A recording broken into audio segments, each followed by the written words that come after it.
chers frères et sœurs en Christ, c'est véritablement une joie pour moi de partager la parole de Dieu avec vous en ce jour. Et effectivement, nous sommes nés pour être sauvés selon le plan de Dieu et servir. Oui, nous allons à l'église, comme je le dis, nous allons dans les temples. Ce n'est pas pour aller chauffer les bancs, c'est pour avoir le salut. Parce que la finalité, c'est le salut. Et si nous sommes sauvés, nous allons pour devoir de prêcher l'évangile pour que plusieurs soient sauvés. Parce que Dieu même dit, oh, je mets devant toi la vie et la mort, choisis la vie et tu vivras. L'objectif de Dieu, ce n'est pas que les êtres humains périssent, mais qu'ils aient la vie éternelle. C'est pour ça qu'il dit dans Jean 3,16, Dieu a tant aimé le monde qu'il a donné son Fils unique, afin que quiconque croit ne périsse point, la vie éternelle. C'est ce que je te prêche aujourd'hui. Accepte Jésus-Christ de Nazareth et il va faire de grandes choses dans ta vie. La paix te sera donnée, le fardeau qui pèse sur toi va tomber dans le nom puissant de Jésus. Alléluia. Oui, ce matin, nous allons prêcher, nous allons apporter cet enseignement. Quand est-ce qu'on glorifie Dieu? Oui, parce que les personnes croient que lorsque tu glorifies Dieu en parole, c'est suffisant. Il faut glorifier Dieu en acte, dans les actes. Et ce matin, nous allons montrer comment glorifier Dieu en acte selon la parole de Dieu. Alléluia, amen. Oui, nous allons prier le Seigneur dans un premier temps. Père éternel, toi qui es le Dieu Tout-Puissant, ce matin, c'est dans le nom puissant de Jésus-Christ de Nazareth que je parle. Et c'est par la puissance et la volonté du Saint-Esprit que je parle. Père éternel, viens prendre le contrôle, dirige tout, éternel, pour ta gloire. Et que je m'efface pour que toi, Dieu, tu règnes au nom puissant de Jésus. Alléluia, amen. Quand est-ce qu'on glorifie Dieu? Élément numéro 1, tu glorifies Dieu lorsque tu obéis à la parole de Dieu. Et que tu achèves ce que Dieu te demande d'accomplir. Dieu, en t'envoyant sur la terre, t'avait prédestiné à un objectif précis. Je voudrais te dire que tu n'es pas sur la terre au hasard. Même si tu es né d'un viol, tu n'es pas sur la terre au hasard. Même si tu es né parce que tes parents ne s'attendaient pas à une grossesse, tu n'es pas sur la terre par hasard. Tu es sur la terre parce que Dieu l'a voulu. Parce que tu es dans le plan de la création de Dieu.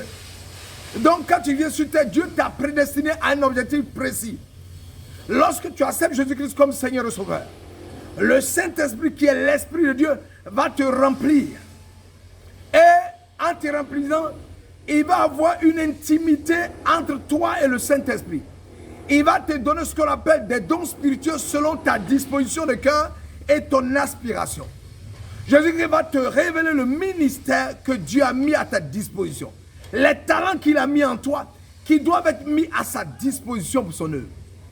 Tu vas avoir soif, oui, soif de respecter et de mettre en pratique les commandements de Dieu. Contenu où? Dans la parole de Dieu qui est la Bible. En te laissant utiliser au ministère par les dons spirituels que donne le Saint-Esprit, et cela par la volonté de Dieu en Jésus-Christ, tu glorifieras Dieu en ce moment-là. Donc tu glorifies Dieu lorsque tu fais l'œuvre de Dieu à fond, jusqu'à ce que tu quittes la terre. Tu rentres dans la félicité. C'est à de telles personnes que cette phrase qui dit « J'ai combattu le bon combat, j'ai gardé la foi. La couronne incorruptible me sera donnée. » C'est à de telles personnes que ça s'adresse. Je vois des faits pas partout où on dit « J'ai combattu le bon combat. » Un individu qui n'a pas marché dans les voies du Seigneur. Un individu qui vivait dans l'impudicité. Un individu qui vivait dans l'adultère. Un individu qui vivait dans le vol et le mensonge. Même si vous mettez ce fait par là, vous le distribuez, ça ne changera absolument rien. Parce que c'est quand tu as marché dans les voies du Seigneur, tu as combattu, tu as prêché l'évangile, tu as annoncé Jésus-Christ à temps et à contre-temps. Dans les bons et les mauvais moments, c'est là que tu fais partie des personnes qui glorifient Dieu et qui entrent dans sa félicité. Oui, la Bible déclare dans Jean chapitre 17, verset 4, « J'ai révélé ta gloire sur la terre, j'ai terminé ce que tu m'avais quoi? Tu m'avais donné à faire. » Ça, c'est Jésus qui le dit. Il est venu, il a fini l'œuvre de Dieu et maintenant il prononce cette phrase-là. Moïse pouvait dire au peuple de Dieu dans Lévitique 9, verset 6, Moïse dit, vous ferez ce que l'Éternel a ordonné et la gloire de l'Éternel vous apparaîtra. Voilà. Tu glorifies Dieu lorsque tu respectes ses commandements, lorsque tu prêches l'évangile, lorsque tu annonces Jésus-Christ, lorsque tu fais son œuvre. Mon frère, n'attends pas forcément d'être pasteur, d'être docteur, d'être évangéliste, d'être apôtre, d'être prophète, avant d'évangéliser afin de sauver des âmes. Non. Tu es un chrétien, tu as accepté Jésus-Christ de Nazareth, tu dois prêcher l'évangile. Il y a des conceptions fausses que nous avons eues dans le passé, qui est celui que c'est le pasteur qui doit prêcher l'évangile. Non. Le pasteur peut prêcher l'évangile, mais toi en tant que chrétien, tu peux prêcher l'évangile, tu peux évangéliser, tu peux gagner des âmes. Nous avons fait la preuve de cela. Que le pasteur peut ne pas être là. Mais nous les chrétiens, nous pouvons investir les villages et créer des églises. On a la capacité de le faire, mon frère. Mets-toi au travail dans le nom de Jésus. Marc chapitre 16, verset 17 à 18 dit: voici les miracles qui accompagneront ceux qui auront cru. En mon nom, ils chasseront les démons, ils parleront de nouvelles langues, ils saisiront des serpents s'ils boivent que le breuvage est mortel, ils ne feront point de mal. Oui, on dit ceux qui auront cru. Et ils imposeront les mains aux malades et les malades seront guéris. C'est qui? Ceux qui auront cru, mon frère. Donc mets-toi à l'œuvre. La moisson de l'Éternel, elle est abondante. Les ouvriers sont peu nombreux. Mets-toi à l'œuvre dans le nom de Jésus. Le deuxième point, tu glorifies Dieu lorsque tu gardes ton corps dans la pureté, dans la chasteté, en tant qu'enfant de Dieu. Lorsque tu es marié et que tu ne vis pas dans l'adultère, l'adultère c'est quoi? Tu es marié, tu cherches d'autres femmes. Tu es marié, tu as 2, 3, 4 femmes. Un chrétien ne doit pas vivre, tu ne glorifies pas Dieu. Lorsque tu es célibataire, que tu ne vis pas dans l'impudicité, tu glorifies Dieu. Tu glorifies Dieu lorsque tu n'es pas marié, mais tu ne couches pas avec des femmes. Lorsque tu es marié, tu as une femme et que tu ne couches pas avec d'autres femmes, tu glorifies Dieu. N'écoute pas ces faux pasteurs qui parlent de goûter voir avant de se marier. Ce n'est pas biblique, puisque la Bible déclare dans 1 Corinthiens chapitre 6, verset 18 à 20, ne savez-vous pas que votre corps est le temple du Saint-Esprit qui est en vous, que vous avez reçu de Dieu et que vous ne vous appartenez point à vous-même? Glorifiez Dieu dans vos corps et dans vos esprits, dans votre esprit. Glorifiez Dieu dans votre corps et dans votre esprit qui appartient à Dieu. Toi qui te livres à la débauche sexuelle, aux partous, à toutes sortes de beuveries, qui ne rentrent pas à la maison, qui tuent dans les bars, dans les maquis, dans les bars luxueux, à manger, à boire, et puis à revenir tard pour dormir à la maison, je te conseille d'arrêter, sinon tu fonces droit vers l'enfer. Troisième façon de glorifier Dieu. Tu glorifies Dieu lorsque tu acceptes Jésus-Christ et que tu annonces l'évangile à tous ceux que tu croises, aussi bien dans ta famille qu'en dehors. Il faut prêcher l'évangile dans ta famille avant de prêcher dehors. Tu prêches dehors alors que toi-même tes parents ne sont pas convertis. Tu prêches dehors alors que tu n'as même pas annoncé l'évangile à tes parents. Annonce l'évangile s'ils ne veulent pas, tu as fait ton travail. Effectivement, nous sommes sauvés pour servir le Dieu Tout-Puissant.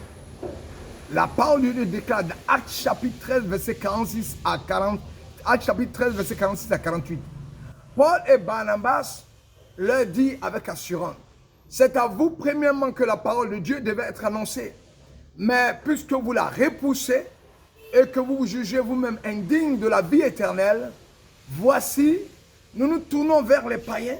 Les païens qui se réjouissaient en entendant cela, ils glorifiaient la parole de Dieu. Ça veut dire qu'il faut prêcher l'évangile, annoncer Jésus-Christ.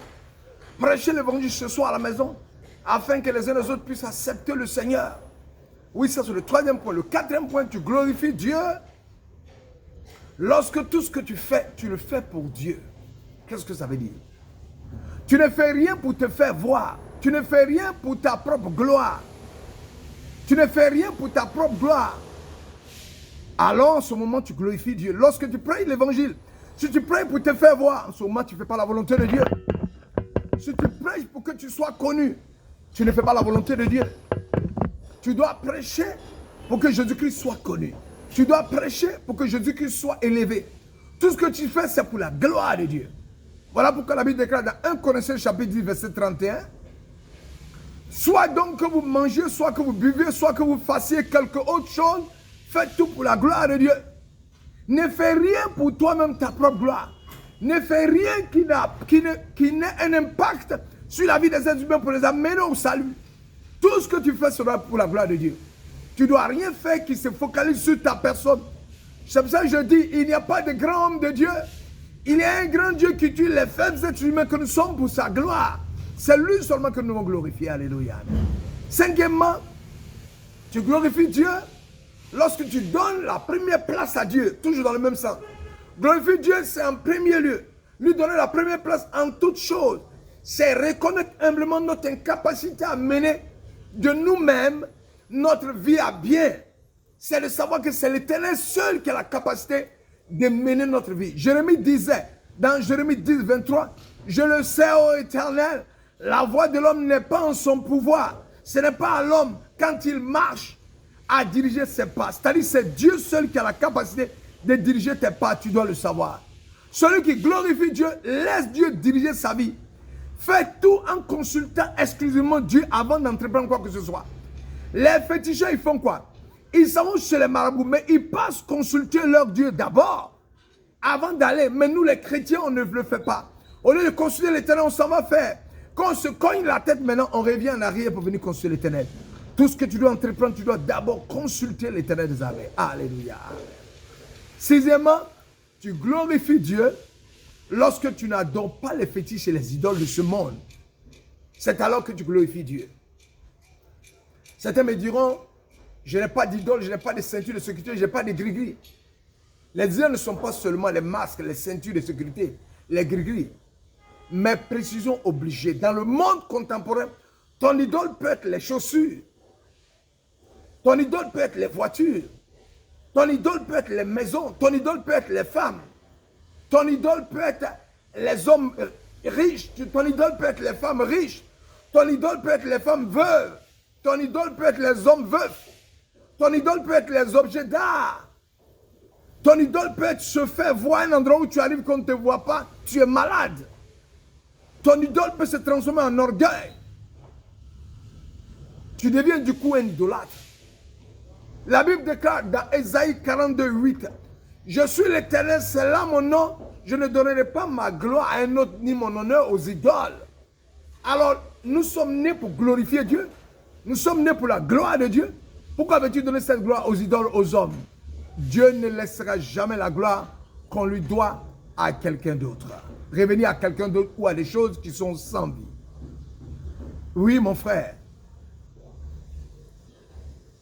Lorsque tu glorifies Dieu, lorsque tu ouvres les yeux et contemples ses miracles et ses hauts faits, tu les proclames.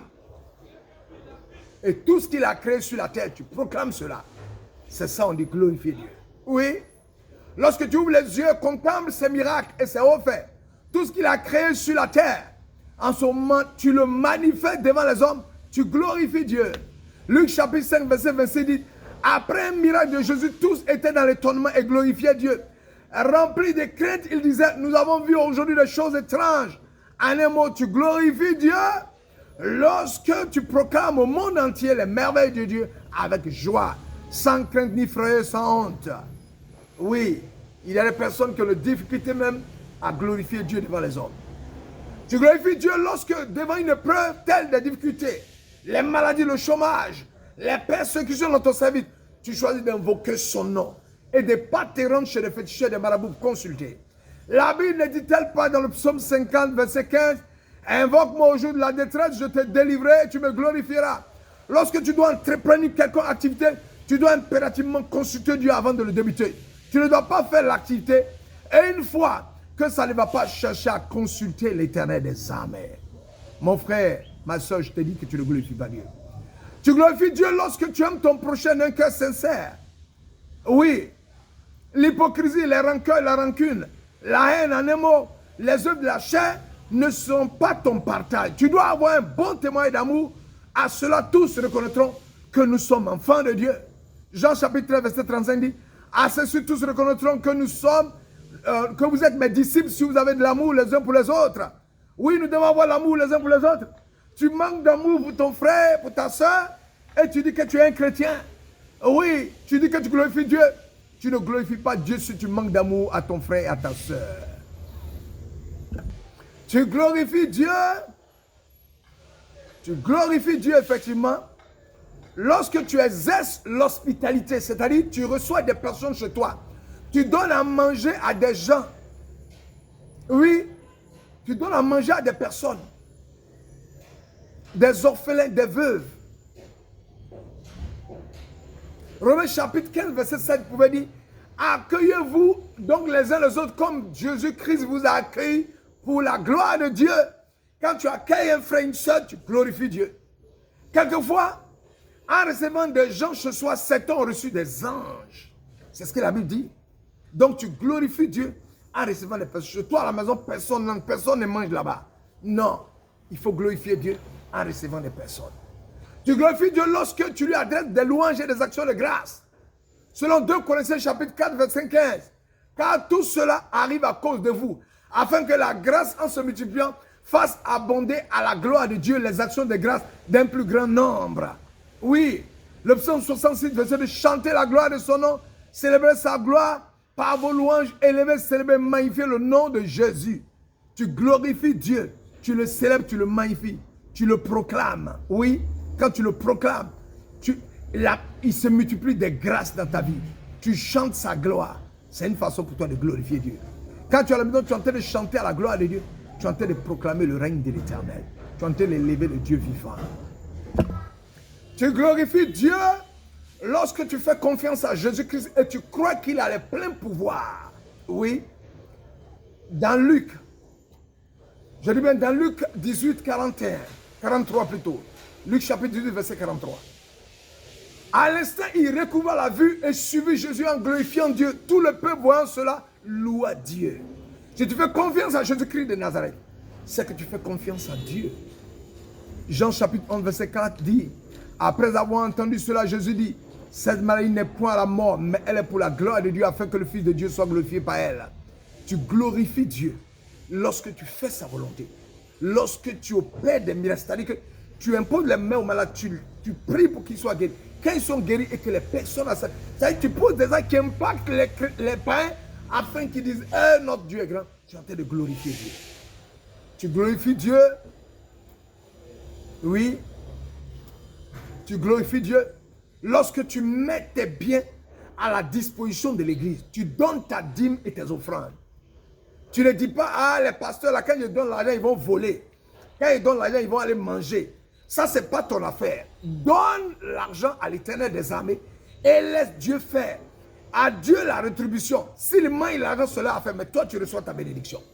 Le psaume 87, verset 8 dit, rendez à l'Éternel gloire pour son nom, apportez des offrandes et entrez dans ses parvis. Donne ta dîme, donne tes offrandes à l'Éternel et ne t'inquiète pas où l'argent va, ce n'est pas ton problème. Dieu, dans sa grâce infinie, va toujours te bénir. 1 Chronique chapitre 19, verset 29 dit, rendez à l'Éternel gloire pour son nom, apportez des offrandes et venez en présence, prosternez-vous devant l'Éternel avec des saints ornements. Oui, tu glorifies Dieu lorsque tu donnes ta dîme. Tu glorifies Dieu lorsque tu l'élèves. Tu glorifies Dieu lorsque tu donnes pour que la maison de Dieu soit une maison qui soit fournie, pour que les hommes de Dieu aient le minimum pour pouvoir exister. Le pain et le vin, ça se paye. L'électricité se paye dans l'église. La climatisation se paye. Le pasteur même, il lui faut, et comme on appelle ça, une dotation pour pouvoir se déplacer. Tu crois, l'œuvre de Dieu ne peut pas se faire dans la plaisanterie. L'œuvre de Dieu a besoin d'argent. Il faut donner de l'argent pour faire l'œuvre de Dieu. En ce moment, tu glorifies Dieu. Le point 14, tu glorifies Dieu lorsque tu portes en toi le fruit de l'esprit, qui sont l'amour, la joie, la paix, la patience, la bonté, la bénité, la fidélité, la douceur, la tempérance. La Bible déclare dans l'évangile de Jean chapitre 15, verset 8, si vous portez beaucoup de fruits, c'est ainsi que mon Père sera glorifié et que vous serez mes disciples. Et Philippiens 1, 11 dit, rempli du fruit de justice qui est par Jésus-Christ à la gloire, à la louange de Dieu. Oui, lorsque tu as des fruits de l'esprit, lorsque tu vis selon le Saint-Esprit, lorsque le Saint-Esprit t'a rempli en ce moment-là, tu glorifies Dieu, tu élèves Dieu, tu célèbres Dieu. Parce que le Saint-Esprit te remplit ça, tu fais produire des fruits dignes de la repentance. Alléluia. Tu glorifies Dieu lorsque tu refuses de te compromettre. Oui, tu glorifies Dieu lorsque tu refuses de te compromettre. Lorsque nous refusons de nous compromettre, nous glorifions Dieu. Éphésiens chapitre 5, verset 1. Ne prenez point part aux œuvres infructueuses des ténèbres, mais plutôt condamnez-les. Le fait de glorifier Dieu commence par le refus du compromis. avec le diable, la séparation avec les œuvres des ténèbres. Celui qui se comporte ainsi glorifie Dieu. Personne ne peut avoir une partie liée avec le diable et prétendre glorifier Dieu. Et c'est le cas de tous ceux qui déshonorent Dieu par le péché. Glorifier le Seigneur, c'est alors avant toute chose demeurer intègre, oui, dans sa vie spirituelle, pendant notre pèlerinage sur la terre. C'est en un mot, s'éloigner du péché. C'est donc par le témoignage de notre vie chrétienne que nous glorifions tous d'abord Dieu, bien avant toute chose, toute parole ou tout chant. Oui, mon frère et ma soeur, tu glorifies Dieu lorsque nous nous humilions, lorsque tu t'humilies du fond du cœur, lorsque tu fléchis les genoux et tu confesses que Jésus-Christ est Seigneur.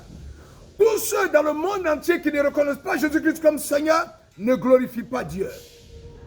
Philippiens chapitre 2, verset 9 à 11 dit, c'est pourquoi aussi Dieu l'a souverainement élevé et lui a donné le nom qui est au-dessus de tout nom, afin qu'au nom de Jésus, tout genou fléchisse dans les cieux, sur la terre et sous la terre, et que toute langue confesse que Jésus est Seigneur, à la gloire de Dieu le Père.